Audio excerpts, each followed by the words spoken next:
Start. पंचायती राज व्यवस्था को इसके अधिकार क्षेत्र एवं कार्यप्रणाली के कारण स्थानीय स्वशासन भी कहा जाता है। वर्तमान समय में इसके 3 स्तर हैं: ग्राम पंचायत, ग्राम समिति एवं जिला परिषद। ग्राम पंचायत स्थानीय स्वशासन की सबसे छोटी संस्था है।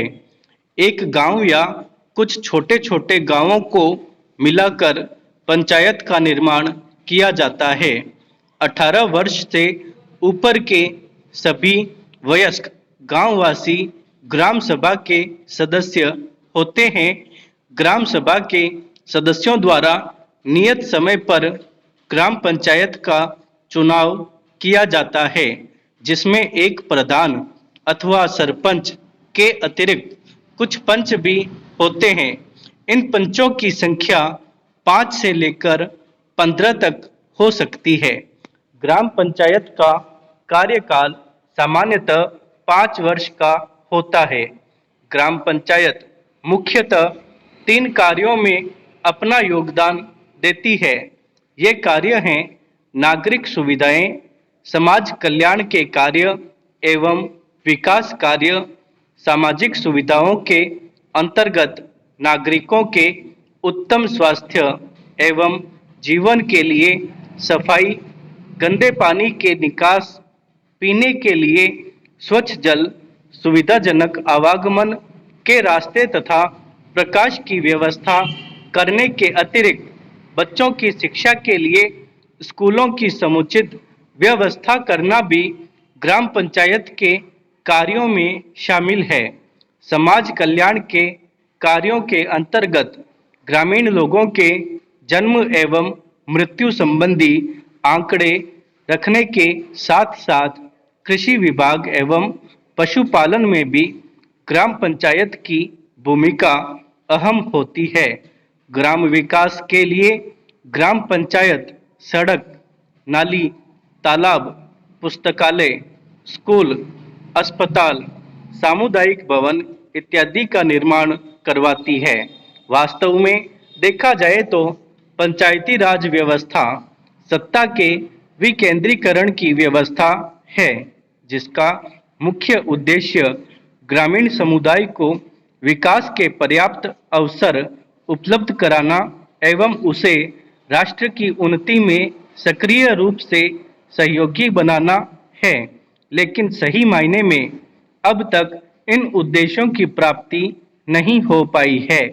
आज सत्ता के लोभ से ग्राम स्तर पर भी राजनीति के कुप्रभाव दिखाई पड़ने लगे हैं।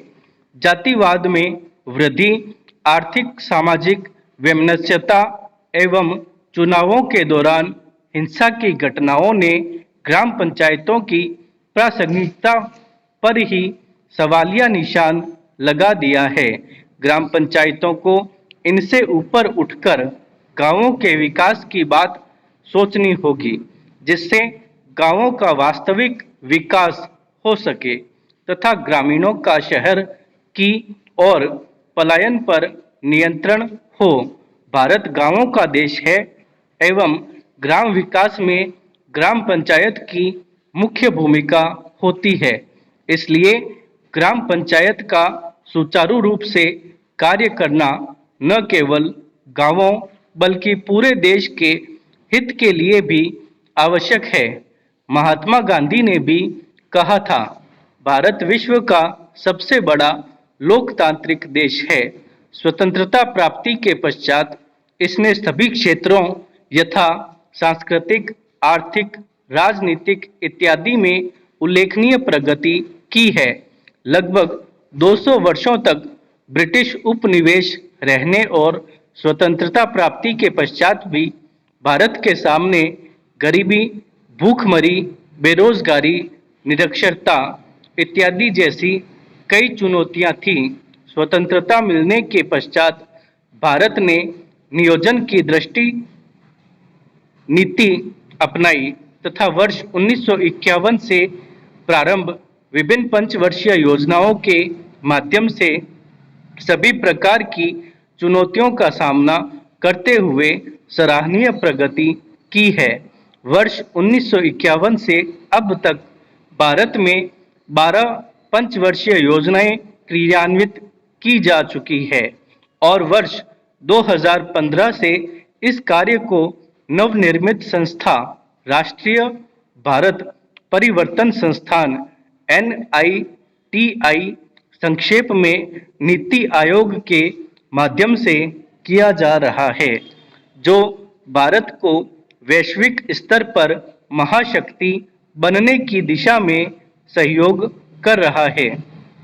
वैश्विक स्तर पर भारत की ख्याति वर्ष 1990 के पश्चात से निरंतर बढ़ रही है और इस दिशा में 1990 के दशक में भारत द्वारा अपनाई जाने वाली उदारीकरण, निजीकरण व वैश्वीकरण LPG की नीति का महत्वपूर्ण योगदान माना जाता है।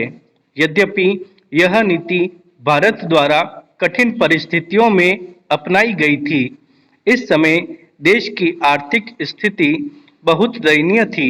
इसके अतिरिक्त मुद्रास्फीति, बेरोजगारी जैसी स्थिति ने विकराल रूप धारण कर लिया था, किंतु LPG की नीति अपनाने के पश्चात से भारत ने इन परिस्थितियों से निपटने के साथ ही आर्थिक विकास के मार्ग को प्रशस्त किया। भारत ने अपने प्राकृतिक संसाधनों एवं विशाल जनसंख्या का उपयोग करते हुए विश्व के पटल पर अपनी उपस्थिति दर्ज कराई। वर्तमान में अधिक आबादी से तात्पर्य अधिक से अधिक उपभोक्ता, वस्तुओं का बाजार तथा उत्पादन प्रक्रिया में कम मजदूरी लागत से है, जिसे आर्थिक सफलता का एक मजबूत स्तंभ कहा जाता है। अब भारत को एक आर्थिक महाशक्ति के रूप में देखा जाता है।